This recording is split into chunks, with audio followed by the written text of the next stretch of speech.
ನಿಮಗೆ ತುರ್ತಾಗಿ ಹಣದ ಅಗತ್ಯವಿದೆಯಾ? ಬ್ಯಾಂಕ್ಗೆ ಹೋಗಿ ಲೋನ್ ಕೇಳ್ತಿದ್ರೆ ನಿಮ್ಮ ಕ್ರೆಡಿಟ್ ಸ್ಕೋರ್ ಕಮ್ಮಿ ಇದೆ ಅಂತ ಬ್ಯಾಂಕ್ನವರು ಸಾಲ ಕೊಡೋಕ್ಕೆ ರಿಜೆಕ್ಟ್ ಮಾಡ್ತಿದ್ದಾರಾ? ಸಿಬಿಲ್ ಸ್ಕೋರ್ ಕಮ್ಮಿ ಇದೆ, ಇನ್ಮುಂದೆ ನನಗೆ ಯಾವ ಬ್ಯಾಂಕ್ನಿಂದಲೂ ಸಾಲ ಸಿಗಲ್ಲ ಅಂತ ಚಿಂತೆ ಮಾಡ್ತಿದ್ದೀರಾ?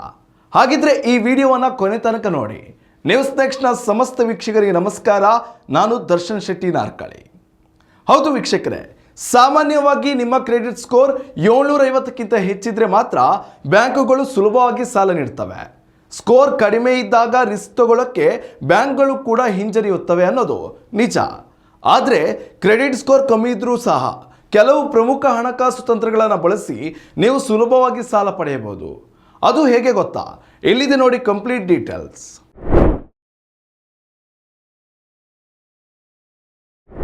ನಿಮ್ಮ ಸಿಬಿಲ್ ಸ್ಕೋರ್ ಅಥವಾ ಕ್ರೆಡಿಟ್ ಸ್ಕೋರ್ ಕಮ್ಮಿ ಇದ್ದಾಗ ಬ್ಯಾಂಕ್ನಿಂದ ಸಾಲ ಪಡೆಯಲು ಇರೋ ಮೊದಲ ದಾರಿ ಅಂದರೆ ಅದು ಸೆಕ್ಯೂರ್ಡ್ ಲೋನ್ಸ್, ಅಂದರೆ ಸುರಕ್ಷಿತ ಸಾಲಗಳು. ಹೌದು ವೀಕ್ಷಕರೇ, ಬ್ಯಾಂಕ್ಗಳಿಗೆ ನಿಮ್ಮ ಕ್ರೆಡಿಟ್ ಸ್ಕೋರ್ ಮೇಲೆ ನಂಬಿಕೆ ಇಲ್ಲದಿದ್ದಾಗ ನಿಮ್ಮ ಬಳಿ ಇರೋ ಆಸ್ತಿ ಅಥವಾ ಹೂಡಿಕೆಯನ್ನು ಗ್ಯಾರಂಟಿಯಾಗಿ ಇಟ್ಟು ಸಾಲ ಪಡೆಯಬಹುದು. ಇಲ್ಲಿ ಬ್ಯಾಂಕ್ಗೆ ಯಾವುದೇ ರಿಸ್ಕ್ ಇರೋದಿಲ್ಲ. ಹಾಗಾಗಿ ನಿಮ್ಮ ಸ್ಕೋರ್ ಎಷ್ಟೇ ಕಮ್ಮಿ ಇದ್ರೂ ಕೂಡ ಬ್ಯಾಂಕ್ಗಳು ತಕ್ಷಣ ಸಾಲವನ್ನು ಮಂಜೂರು ಮಾಡ್ತವೆ.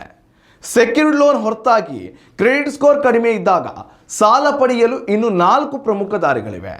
ಆ ಪವರ್ಫುಲ್ ಟ್ರಿಕ್ಸ್ ಏನು ಅನ್ನೋದನ್ನು ಒಂದೊಂದಾಗಿ ನೋಡ್ತಾ ಹೋಗೋಣ ಬನ್ನಿ. ಮೊದಲನೇದಾಗಿ ಜಂಟಿ ಸಾಲ ಅಥವಾ ಜಾಮೀನ್ದಾರರ ಬಳಕೆ. ನಿಮ್ಮ ಕ್ರೆಡಿಟ್ ಸ್ಕೋರ್ ಕಡಿಮೆ ಇದ್ರೂ ಕೂಡ ಉತ್ತಮ ಸ್ಕೋರ್ ಮತ್ತು ಸ್ಥಿರ ಆದಾಯ ಇರುವ ನಿಮ್ಮ ಸಂಗಾತಿ ಅಥವಾ ಪೋಷಕರ ಹೆಸರನ್ನು ಸಾಲದ ಅರ್ಜಿಯಲ್ಲಿ ಸೇರಿಸಿ ಜಂಟಿಯಾಗಿ ಸಾಲ ಪಡೆಯಬಹುದು. ಉತ್ತಮ ಸಿಬಿಲ್ ಸ್ಕೋರ್ ಹೊಂದಿರುವ ನಿಮ್ಮ ಕುಟುಂಬದ ಸದಸ್ಯರು ಅಥವಾ ಸ್ನೇಹಿತರು ನಿಮ್ಮ ಸಾಲಕ್ಕೆ ಗ್ಯಾರಂಟಿ ನೀಡಿದರೆ ಬ್ಯಾಂಕುಗಳು ಸುಲಭವಾಗಿ ಸಾಲ ಮಂಜೂರು ಮಾಡ್ತವೆ. ಎರಡನೇದಾಗಿ NBFC ಕಂಪನಿಗಳ ಮೊರೆ ಹೋಗಿ. ಬೃಹತ್ ಸರ್ಕಾರಿ ಅಥವಾ ಖಾಸಗಿ ಬ್ಯಾಂಕುಗಳಿಗೆ ಹೋಲಿಸಿದರೆ ಬ್ಯಾಂಕೇತರ ಹಣಕಾಸು ಸಂಸ್ಥೆಗಳು ಅಂದರೆ ನಾನ್ ಬ್ಯಾಂಕಿಂಗ್ ಫಿನಾನ್ಷಿಯಲ್ ಕಂಪನಿಗಳು ಕಡಿಮೆ ಕ್ರೆಡಿಟ್ ಸ್ಕೋರ್ ಇದ್ದವರಿಗೂ ಕೂಡ ಸಡಿಲ ನಿಯಮಗಳ ಅಡಿಯಲ್ಲಿ ಸಾಲ ನೀಡ್ತವೆ. ಆದರೆ ನೆನಪಲ್ಲಿರಲಿ, ಇಲ್ಲಿ ಬಡ್ಡಿ ದರ ಮಾತ್ರ ಬ್ಯಾಂಕುಗಳಿಗಿಂತ ಸ್ವಲ್ಪ ಹೆಚ್ಚಿರಬಹುದು. ಹಾಗೆ ಪ್ರಸ್ತುತ ಆದಾಯದ ಪುರಾವೆ ತೋರಿಸಿ ಹಿಂದೆ ಯಾವುದೋ ಕಾರಣಕ್ಕೆ ನಿಮ್ಮ ಸಿಬಿಲ್ ಸ್ಕೋರ್ ಕಡಿಮೆ ಆಗಿರಬಹುದು, ಆದರೆ ಪ್ರಸ್ತುತ ನಿಮ್ಮ ಬಳಿ ಉತ್ತಮ ಆದಾಯವಿದೆ ಎಂದು ಬ್ಯಾಂಕ್ಗೆ ಮನವರಿಕೆ ಮಾಡಿಕೊಡಿ. ಇದಕ್ಕಾಗಿ ಕಳೆದ 3 ರಿಂದ 6 ತಿಂಗಳ ಸಂಬಳದ ಪೇ ಸ್ಲಿಪ್ ಹಾಗೂ ಬ್ಯಾಂಕ್ ಸ್ಟೇಟ್ಮೆಂಟ್ ನೀಡಿ ಪ್ರಸ್ತುತ ನಿಮಗಿರುವ ಮರುಪಾವತಿ ಸಾಮರ್ಥ್ಯವನ್ನು ಸಾಬೀತುಪಡಿಸಬಹುದು. ಕೊನೆಯದಾಗಿ ಕಡಿಮೆ ಮೊತ್ತದ ಸಾಲಕ್ಕೆ ಅರ್ಜಿಯನ್ನು ಹಾಕಿ.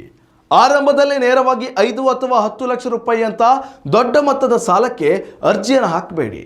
ಮೊದಲು 25,000 ಅಥವಾ 50,000 ರೂಪಾಯಿಯಷ್ಟು ಸಣ್ಣ ಸಾಲಕ್ಕೆ ಅರ್ಜಿ ಸಲ್ಲಿಸಿ. ಬ್ಯಾಂಕುಗಳು ಸಣ್ಣ ಸಾಲಗಳನ್ನು ಸುಲಭವಾಗಿ ಮಂಜೂರು ಮಾಡ್ತವೆ. ಅದನ್ನು ಸಕಾಲದಲ್ಲಿ ಮರುಪಾವತಿ ಮಾಡುವ ಮೂಲಕ ನಿಮ್ಮ ಕ್ರೆಡಿಟ್ ಸ್ಕೋರನ್ನು ಮತ್ತೆ ಉತ್ತಮಪಡಿಸಿಕೊಳ್ಳಬಹುದು. ನೆನಪಿಡಿ, ಲೋನ್ಗೆ ಅರ್ಜಿ ಸಲ್ಲಿಸುವ ಮುನ್ನ ನಿಮ್ಮ ಹಳೆಯ ಕ್ರೆಡಿಟ್ ಕಾರ್ಡ್ ಬಿಲ್ ಹಾಗೂ EMI ಬಾಕಿಗಳನ್ನು ಕ್ಲಿಯರ್ ಮಾಡಲು ಪ್ರಯತ್ನಿಸಿ. ಹಾಗೆ ಒಂದೇ ಸಮಯದಲ್ಲಿ ಏಕಕಾಲಕ್ಕೆ ಅನೇಕ ಬ್ಯಾಂಕುಗಳಲ್ಲಿ ಅರ್ಜಿಯನ್ನು ಸಲ್ಲಿಸಬೇಡಿ. ಇದರಿಂದ ನಿಮ್ಮ ಸಿಬಿಲ್ ಸ್ಕೋರ್ ಇನ್ನಷ್ಟು ಕಡಿಮೆ ಆಗ್ತದೆ. ಕ್ರೆಡಿಟ್ ಸ್ಕೋರ್ ಕಡಿಮೆ ಇದೆ ಅಂತ ಧೈರ್ಯಗೆಡಬೇಡಿ. ಈ ಮಾರ್ಗಗಳನ್ನು ಅನುಸರಿಸಿ ಸಾಲವನ್ನು ಪಡೆಯಿರಿ. ಈ ಮಾಹಿತಿ ನಿಮಗೆ ಇಷ್ಟವಾಗಿದ್ದರೆ ಶೇರ್ ಮಾಡಿ. ಇದೇ ರೀತಿಯ ಇನ್ನಷ್ಟು ಮಾಹಿತಿಗಾಗಿ ನಮ್ಮ ಚಾನೆಲನ್ನು ಸಬ್ಸ್ಕ್ರೈಬ್ ಮಾಡಿ. ನ್ಯೂಸ್ ನೆಕ್ಸ್ಟ್, ಇದು ವರ್ತಮಾನದ ಕೈಗನ್ನಡಿ.